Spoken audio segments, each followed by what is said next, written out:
News 24/7 में आपका स्वागत है। मैं हूं अर्चना मिश्रा। आगे बढ़ने से पहले सबसे पहले एक नजर आज की हेडलाइंस पर। 9 संदिग्धों की आई नेगेटिव रिपोर्ट, 11 के भेजे गए जांच सैंपल। कोरोना के संदेह में परसवाड़ा का चीनी गांव खुला तो लांजी का देवल गांव हुआ सील। नवतपा से पहले जमकर तपा रविवार, सीजन का रहा सबसे गर्म दिन, 47 डिग्री पहुंचा तापमान। किरनापुर में महाराष्ट्र बॉर्डर को किया गया सील, मुंडेश्वर पानगांव डुडवा का मार्ग बंद।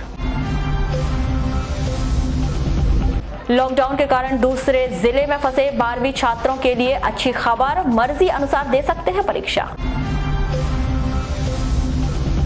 और मलाजखंड थाने के पाथरी चौकी के जंगलों में रविवार की रात को नक्सलियों ने चलाई कई राउंड गोली। और अब खबरें विस्तार से। जिले के दक्षिण बैहर के मलाजखंड थाना अंतर्गत पाथरी चौकी के जंगलों में नक्सलियों द्वारा 23 मई की रात को कई राउंड गोली चलाई गई। इस घटना में कोई हताहत नहीं हुआ है। पुलिस अधीक्षक अभिषेक तिवारी ने बताया कि 23 मई की रात को पाथरी चौकी अंतर्गत जंगलों में बहुत अधिक गोलीबारी होने की जानकारी मिली है। पुलिस द्वारा उस एरिया की सर्चिंग की जा रही है। जंगल के भीतर इतनी अधिक मात्रा में गोलीबारी होने से यह निश्चित है कि यह घटना नक्सलियों के द्वारा की गई है। लेकिन इस घटना के बाद एक बार फिर यह माना जा रहा है कि जिले के भीतर नक्सलवाद कहीं न कहीं एक बार फिर अपनी जड़ें मजबूत करने की कोशिश कर रहा है। वहीं दूसरी ओर वर्षों से खामोश हो चुके मलाजखंड दलम के सक्रिय होने की जानकारी मिल रही है, क्योंकि बीते दिनों जिले के हट्टा थाना अंतर्गत कीनी चौकी के ठाकुर टोला में नक्सलियों द्वारा गोलीबारी की गई, जिसमें एक जवान घायल हो गया। इस क्षेत्र में लगभग 7 वर्ष तक नक्सलवाद खामोश थे। इसी तरह मलाजखंड थाना क्षेत्र में भी नक्सलियों की आमद तो दर्ज होती रही है, लेकिन फायरिंग जैसी घटना नहीं हुई है, जिससे इस बात का संदेह पुलिस प्रशासन द्वारा ही व्यक्त किया जा रहा है कि मलाजखंड दलम का एरिया है तो फिर यही दलम दोबारा सक्रिय तो नहीं हो गया। हालांकि पूर्व के घटनाक्रम पर गौर करें तो हर घटना के बाद नक्सलियों द्वारा उसकी जिम्मेदारी ली जाती है, पर्चा फेंके जाते हैं, लेकिन किन्हीं की घटना के बाद नक्सलियों की ओर से ऐसा नहीं किया गया। अब देखना यह है कि पाथरी चौकी के जंगलों में हुई गोलीबारी पर नक्सलियों का क्या रुख रहता है। जिले के परसवाड़ा तहसील के अंतर्गत चीनी गांव से भेजे गए 3 संदिग्धों की रिपोर्ट नेगेटिव आई है। जबलपुर ICMR द्वारा भेजी गई रिपोर्ट के बाद जिला अस्पताल ने इस बात की पुष्टि की। इसके बाद चीनी गांव के लोगों ने राहत की सांस ली। आपको बताएं कि इस गांव के 3 युवा मुंबई से कुछ दिन पहले लौटे थे। इसके बाद से इनकी तबीयत थोड़ी खराब थी, जिस कारण इन्हें संदिग्ध मानते हुए इनके जांच सैंपल जबलपुर ICMR भेजे गए थे। इसे देखते हुए सुरक्षा की दृष्टि से एहतियात बरतते हुए चीनी गांव को सील कर दिया गया था। जांच रिपोर्ट नेगेटिव आने के बाद गांव को पूरी तरह से पहले की तरह खोल दिया गया है, लेकिन गांव के लोगों ने कोरोना वायरस संक्रमण को देखते हुए आगामी दिनों में भी हिदायत बरतने की बात कही गई है। कटंगी मुख्यालय से करीब 18 किलोमीटर दूर ग्राम बोरीखेरा में 23 मई की शाम करीब 5:30 बजे प्रशासनिक टीम ने दबिश देकर मैंगनीज का बड़ा जखीरा जब्त किया है। अनुविभागीय अधिकारी रोहित बमहोरे के निर्देशन पर नायब तहसीलदार रश्मि चौधरी एवं राजस्व की टीम ने बोरीखेड़ा में दबिश देकर लावारिस हालत में करीब 100 से भी अधिक बोरियां मैंगनीज जब्त की है। आपको बताएं कि 23 मई की सुबह ही तिरोड़ी तहसीलदार के ग्राम पौनिया में तहसीलदार शोभना ठाकुर ने शासकीय भूमि से अवैध उत्खनन कर निकाला गया 20 बोरी मैंगनीज जब्त किया था। लांजी जनपद अंतर्गत ग्राम पंचायत डोंगरगांव को प्रशासन ने सुरक्षा की दृष्टि से सील कर दिया गया है। जानकारी के अनुसार उस व्यक्ति की ट्रैवल हिस्ट्री के अनुसार व्यक्ति का एक साथी जो कि महाराष्ट्र के चंद्रपुर निवासी है, वह कोरोना पॉजिटिव है। यह संदिग्ध व्यक्ति 17 मई को मुंबई कल्याण से आना बताया जा रहा है, जिसको लेकर डोंगरगांव निवासी का भी सैंपल जांच के लिए भेजा जा रहा है। स्थानीय प्रशासनिक अमला डोंगरगांव पहुंचा और उस व्यक्ति को क्वारंटाइन किया। साथी को क्वारंटाइन पॉजिटिव होने के चलते पूरी तरह सुरक्षा बरती जा रही है।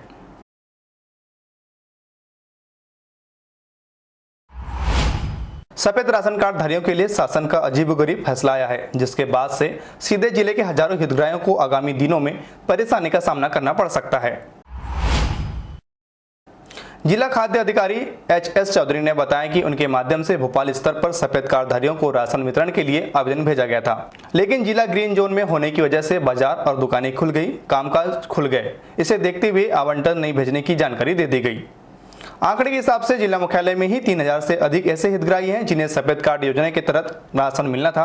कुछ को एक बार 5 किलो राशन मिला तो कुछ उसका अब तक इंतजार कर रहे हैं। लोगों ने अपनी परेशानी हमें स्वयं इस तरह से बताई। जी पार्षद से भी मिले और पार्षद ने बोले कि नहीं तुम नगर पालिका जाओ, तो वहाँ पे भी 2-3 बार गए, फिर बड़ी मुश्किल से नाम लिखे हैं, तो नाम भी लिखे तो हमको राशन नहीं मिला है। हमारे वार्ड में हम लोग पार्षद को जानते ही नहीं और ना ऐसा कोई पार्षद के नाम से हमारे यहाँ कोई सर्वे नहीं हुआ है और इसका अब तक किसी को कोई भी लाभ नहीं मिला है।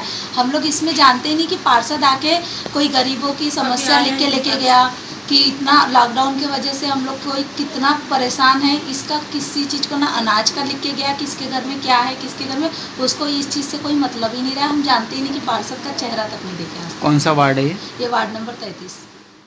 5 किलो क्या होगा हमारे को? 5 किलो में पूरा चल जाएगा 2-3 महीना। लॉकडाउन और चावल मिला है, उसके अलावा कुछ नहीं। सफेद कार्ड वाले इनको बोलते नहीं दिया जाए। धंधा पानी बंद है हमारा, क्या करेंगे? दिक्कत जा रही है हमारे को खाने पीने की। काम नहीं दे रहे लोग दुनिया। और 5 किलो चावल क्या पुरता है क्या? तो हमारे घर कोई भी नहीं आए हैं सर्वे के लिए और हमें फिर पता चला अनाउंसमेंट के थ्रू, तो हम लोग पार्षद के घर गए थे, नाम भी लिखवा के आए, पर उसमें कार्रवाई पे ध्यान नहीं दिया गया था। फिर हम नगर पालिका भी 2-3 बार गए हैं, तो एक बार बस हमें 5 किलो चावल मिला था, उसके अलावा कुछ नहीं मिला है। अब बताइए आप ही कि इस गंभीर समस्या में हमारा काम वाम तो चल नहीं रहा है, रोजी रोटी वाले हैं। पार्षद से मिल रहे तो पार्षद हमारे इधर आ ही नहीं रहा है। हमारे इधर मोहल्ले में पार्षद ही नहीं आ रहा, घूम ही नहीं रहा, हमको पता ही नहीं रहा है। हम नगर पालिका भी गए थे हम लोग, नगर पालिका वाले बोलते पार्षद के पास जाओ, पार्षद हमारे पता नहीं रहा है। वार्ड नंबर 13 सिद्धार्थ सेंडे है। तो सेंडे से कभी मुलाकात की आपने? मुलाकात की है। सेंडर बोलता है कि वो नगर पालिका जाओ, हमारे पास मुलाकात ही नहीं होती। घर जाओ तो उसको बोलते नहीं है, बोलते घर में। 2004 से बना हुआ है, सर्वे हुआ था, लेकिन हमारे पास मेरे पास टाइम नहीं था तो मैं नहीं हो पाया। लेकिन सिद्धार्थ सेंडे के पास में गया था, उसके घर पे वहाँ नाम लिखवाया। उन्होंने मेरे के सामने ये कहा कि बोले भैया हो जाएगा, मैंने मोबाइल द्वारा नगर पालिका में फ़ोन कर दिया, आपको मिल जाएगा। जब मैं नगर पालिका पहुँचा तो वहाँ पे बोले भैया आपको कोई ऐसा नाम ही नहीं है, बोले दर्द वहाँ। रविवार को अधिकतम तापमान 47 डिग्री के साथ ही इसे मौसम का अब तक का सबसे ज्यादा तापमान वाला दिन बताया गया। इस दौरान दोपहर 12 बजे से शाम 5 बजे तक जिला मुख्यालय सहित अन्य तहसील मुख्यालयों में सड़कें सूनी दिखाई दी। गर्मी की वजह से लोगों ने घर पर रहना ही जरूरी समझा। मौसम विभाग से मिली जानकारी के अनुसार इससे पहले 24 मई को अधिकतम तापमान 45 डिग्री रहा और रात के समय न्यूनतम तापमान 24 डिग्री तक रहने की संभावना है। यही नहीं, पूर्व अनुमान के अनुसार मौसम इसी तरह से साफ रहेगा और नौतपा की शुरुआती 3 दिन 27 मई तक पारा इसी तरह 45 डिग्री के आसपास रहेगा। मौसम विभाग से मिली जानकारी के अनुसार 24 मई को अधिकतम तापमान 47 डिग्री रहा और रात के समय न्यूनतम तापमान 24 डिग्री तक रहने की संभावना है। यही नहीं, पूर्व अनुमान के अनुसार मौसम इसी तरह से साफ रहेगा और नौतपा की शुरुआती 3 दिन 27 मई तक पारा इसी तरह 47 डिग्री के आसपास बना रहेगा। जिले के किरनापुर तहसील के ग्राम मुंडेसरा और डुडवा के घाट टेमनी पुल पर बाघ नदी के तट पर महाराष्ट्र बॉर्डर को सील कर दिया गया है।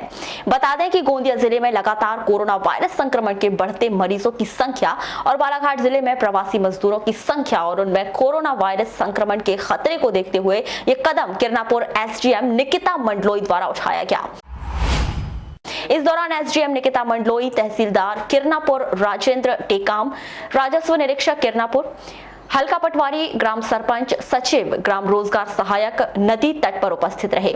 मध्य प्रदेश महाराष्ट्र बॉर्डर बंद किए जाने के लिए मुंडेसरा, पानगांव और डुडवा के घाट टेमनी मार्ग को भी सील कर दिया गया।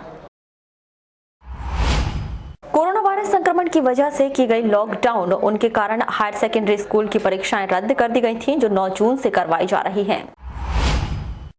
जिला शिक्षा अधिकारी आर.के. लटारे ने बताया कि माध्यमिक शिक्षा मंडल द्वारा एक आदेश जारी किया गया है, जिसमें लॉकडाउन की वजह से यदि कोई छात्र दूसरे जिले में फंसा हुआ है या अपने ही जिले के किसी अन्य तहसील में फंसा हुआ है तो किसी कारणवश अपने मूल स्थान नहीं जा पा रहा है तो वह MP ऑनलाइन में 28 मई तक आवेदन कर इस बात की जानकारी दें, जिससे उनको उसी स्थान पर परीक्षा की व्यवस्था की सुविधा के अनुसार करवाई जाए। जिला अस्पताल द्वारा रविवार को जारी किए गए हेल्थ बुलेटिन के अनुसार 9 संदिग्धों की रिपोर्ट नेगेटिव आई है। 11 के जांच सैंपल जबलपुर ICMR भेजे गए हैं। इसी तरह कुल 20 संदिग्धों की जांच रिपोर्ट आना अभी बाकी है। आंकड़ों के अनुसार अब तक जिले के भीतर 412 संदिग्धों के जांच सैंपल लिए गए हैं, जिसमें 367 की रिपोर्ट नेगेटिव प्राप्त हुई है। 22 के जांच सैंपल रद्द कर दिए गए हैं। तो वहीं वर्तमान समय में कोरोना पॉजिटिव मरीज की संख्या 3 है। पद्मेश सिटी केबल द्वारा अपने उपभोक्ताओं की सुविधा को ध्यान में रखते हुए पद्मेश डिजिटल ऐप बनाया गया है, जिसके माध्यम से उपभोक्ता केबल का भुगतान घर बैठे अपने मोबाइल से कर सकते हैं। पद्मेश उपभोक्ता प्ले स्टोर के माध्यम से पद्मेश डिजिटल ऐप को डाउनलोड कर सकते हैं, जिसके माध्यम से आप केबल का भुगतान बड़ी आसानी से कर सकते हैं। रविवार की रात को शहर के स्ट्रीट लाइट शुरू नहीं होने से पूरा शहर अंधेरे में डूब रहा। इस दौरान मुख्य रूप से गौली मोहल्ला, गुजरी बाजार, काली पुतली, अंबेडकर चौक, बस स्टैंड क्षेत्र सहित अन्य स्थानों पर अंधेरा छाया रहा, जिस कारण रात्रि के समय आवागमन करने वाले लोगों को परेशानी का सामना करना पड़ा।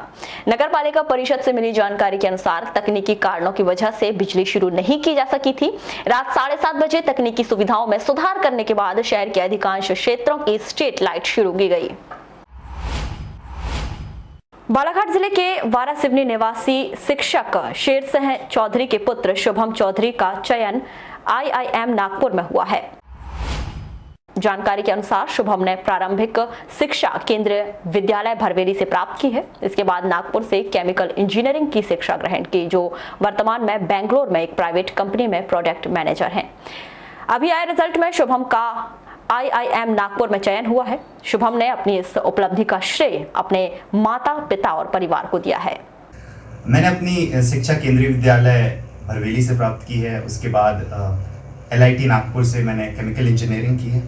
इंजीनियरिंग के बाद ही मेरा रुचि जो थी वो अपनी मास्टर्स करने में थी। मैं चाहता था कि मैनेजमेंट में मास्टर्स करूं, बट मैंने कार्य अनुभव को प्राथमिकता दी और मैंने अपनी नौकरी शुरू की।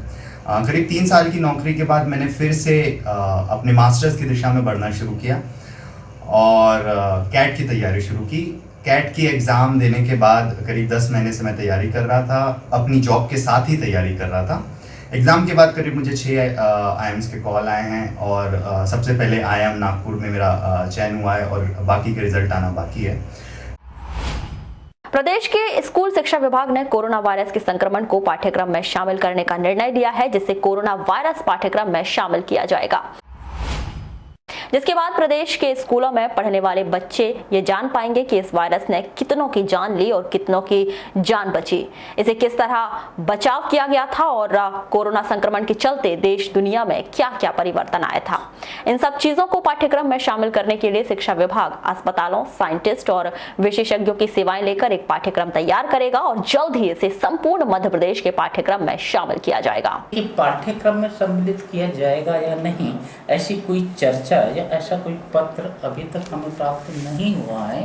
पाठ्यक्रम निर्धारण समिति द्वारा यदि तय किया जाता है या शासन या गवर्नमेंट के द्वारा या विभाग द्वारा ऐसा कुछ यदि होता है तो पाठ्यक्रम में जब सम्मिलित हो जाएगा तो उसकी सूचना अलग से आ जाएगी और पाठ्यक्रम में जब सम्मिलित हो जाएगा तो इसके बारे में जानकारी जो भी विद्यालय द्वारा अध्यापन के रूप में छात्रों को दी जा सकेगी।